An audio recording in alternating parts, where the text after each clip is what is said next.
of Declutter Me, a podcast about organizing and decluttering your life. And hello, Shalina.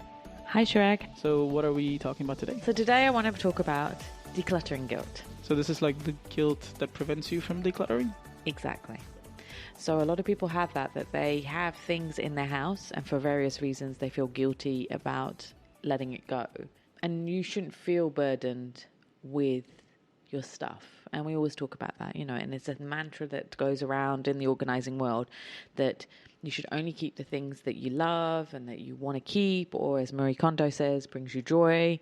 Of course, certain things don't bring you joy like cutlery, but you need it. But there's certain things that you've kept in the house and you feel guilty about letting go. And so we're going to discuss that today and how to declutter that out of your life. So you do a lot of decluttering with people, right? So do you find that like a lot of times the guilt is it always something sentimental? Because I know I've seen that with like myself.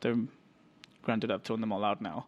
But I've like kept the dumbest things like cables, feeling guilty about like throwing them away in case at some point I needed to connect this device that I never used in years, for example, right? But there's no real sentiment behind that, but it's just a feeling that prevents you from throwing the stuff out. Yeah, with those kind of items, it's the I might need it one day situation. And if you haven't needed it for one day, 4 months, you're not going to need it one day in 3 years' time.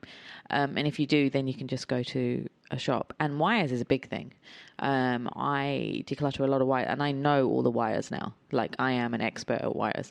I can see a telephone cable straight away, and I'm like, well, why do you have this telephone cable? Do you even have a landline now? And they're like, no. And I'm like, well, why do you have like 12 of them? We needed loads of them in the old days, but now you don't. Also TV cables. So the old ones, not the HDMI, the ones with the yellow, red and white ones, yeah. RCA cables. You have all these TV cables.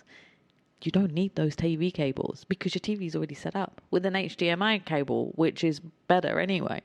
And so people are like, but you never know. And it's like, no, you won't need it. And they're literally 10 dirhams to buy now. They're so cheap. So if you ever did need those ones, which I doubt you will, you can easily buy it. But the guilt that comes with throwing those wires out is the waste. It feels like a waste. Yeah, it's working, it's usable. Yeah, somebody could use it, but like most probably not. Like even if you give it, say, to your maid or to somebody else, it'll still be clutter for them as well. So first, let's talk about the waste aspect of it, the guilt. So people feel very guilty about throwing things away because it seems like such a waste and they can't throw it away because of that reason. So, with a lot of the things that I do when I declutter is to donate to charity. So at least it's going to a good cause, it's going to other people. There is certain charity, like there's a women and children's charity, and I donate good stuff to them, so they give it to the children who are, a lot of them, orphans, or they give it to women who have been gone through hard times, and they, it brings them happiness, and the charity knows the stuff is from me, so they know that I picked the good stuff to give to them. Other ways is to give the things to friends who might need it. If they need it, don't burden them with your clutter. Ask them, or if they've talked about it before and you find it and you go, oh, actually, let me give that iPhone cable to them because their iPhone cables are broken or something. Another way to prevent, to feel less guilty about the waste stuff is to sell it. So sell it on one of the Facebook groups, on websites. If it's a designer item, sell it on one of these luxury designer websites, or you can go to flea markets and sell the stuff there. So you make a bit of money out of it and it goes to somebody else and it doesn't feel like such a waste. So that's a good way. And then another ways is to give it for recycling. And for certain items, your electrical items, there's a company here that will take the items and dismantle it, take all the parts, even in the wires, the metallic bits, they'll recycle it. So you can, give it to them. And a thing to bear in mind always is that your trash is another person's treasure, but let them decide if it's a treasure. Don't burden somebody else because then you add the guilt on them, which comes up to it was a present. That is a big decluttering guilt issue. So people given presents, and we've talked about this on my birthday podcast, that you're given a present and you don't want it, you don't like it, you don't understand why you're given it, and you keep it because it was a present and you think that person gave it to you with thought and care. But actually, no, if you feel bad about it and you don't like it, then it's defeating the purpose. Give it to somebody else who might want it. People give presents expecting you to be grateful and keep it. You know, you hear about mother-in-laws buying presents and then the daughter-in-laws are like, I have to keep it because it's from my mother-in-law. She'll be really upset if she doesn't see it. It shouldn't be like that. You shouldn't burden some people with keeping things if they don't want it in their house, if it's not their taste, if they don't like it. If you can re-gift it, do that. If you can donate it or sell it, do that. Don't keep something in your house which makes you feel unhappy. And I mean, it is hard to get over that feeling, but you need to do it because you need to feel happy in your house, right? And also if you're going to buy a gift, get a gift receipt. Gift receipts are the best thing in the world. You don't feel bad and they don't feel guilty and they can go give it back and get money and buy something else instead. Another decluttering guilt is you don't want to waste your money. So people, as you know, they have the item, they're like, but I bought this and it was expensive. I feel like I'm wasting my money decluttering it out of my life. But there's two things to think about. One is, yes, you'll declutter this item, but you'll change your mindset now because you would have decluttered items that were of value and you know in future not to go out and shop and buy things because you might have that same issue again, you know. So it's good. It changes your mindset for the future. You know, when you go shopping, you'll think once, you'll think twice, you'll think even 3 times before you buy that item because you know you have wasted money before buying an item. So I think people look at it very one-dimensionally to say, like, I spend this much money there for whatever. But there's a cost to keeping it in your house, right? Like, there's a cost to taking shelf space in your closet or just, I don't know, if it's a furniture piece sitting in a room somewhere or whatever. Like, there's a cost to that. For example, if your closet is full because of all these clothes you've bought that you don't wear, it means you can't go out and buy something else to put in there because you don't have space. So there is an added cost to it too. You can't just look at it as, oh, I spent $100 on something and I don't want to throw it away. Yeah, and it's a psychological cost of having this stuff. And, you know, you wake up and it takes you ages to find the right item of clothing because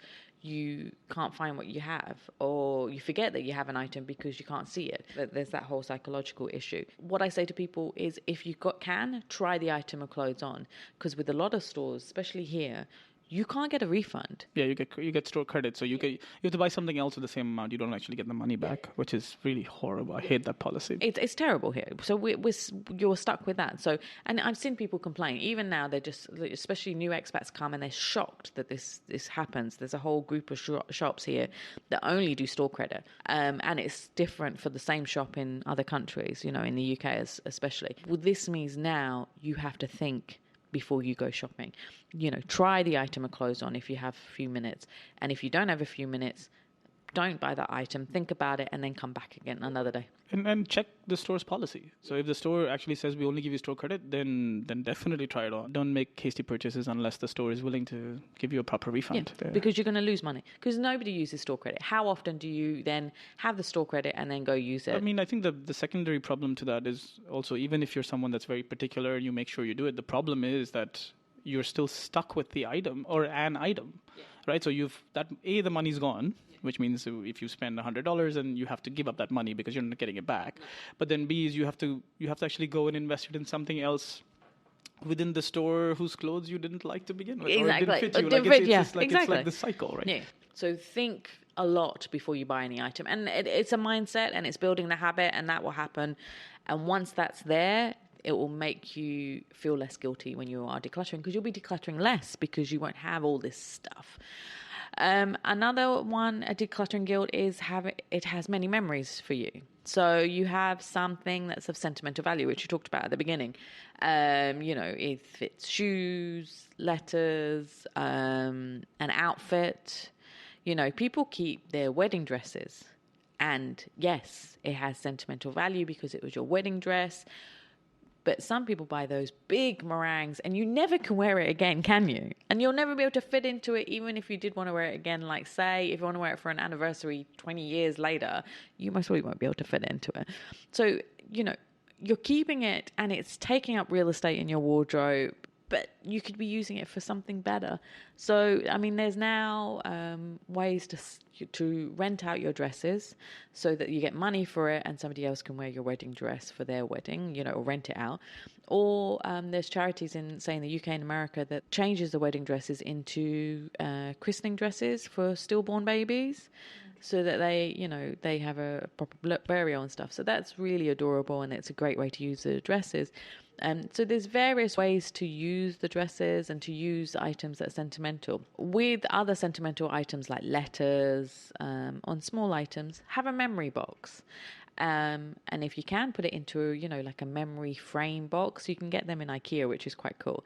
And then you can look at it every so often, and remind yourself about it. That's lovely. But if you're just burdening yourself with loads and loads of stuff, that's not good for you as well. But have a look every year. So I have a memory box. Any cards or letters from people I couldn't remember who they were, I got rid of them. I was like, what is the point of keeping this when I can't even remember who this person is? So that's a thing you have to review it every few years. So a lot of people feel guilty when decluttering, but start small and start in small areas. And if you feel bad about that item, really think about, why are you keeping that item? Why are you feeling bad about that item? Because you shouldn't ever feel bad about anything that's in your house. So that's a good way to change. That's a way to start changing your mentality.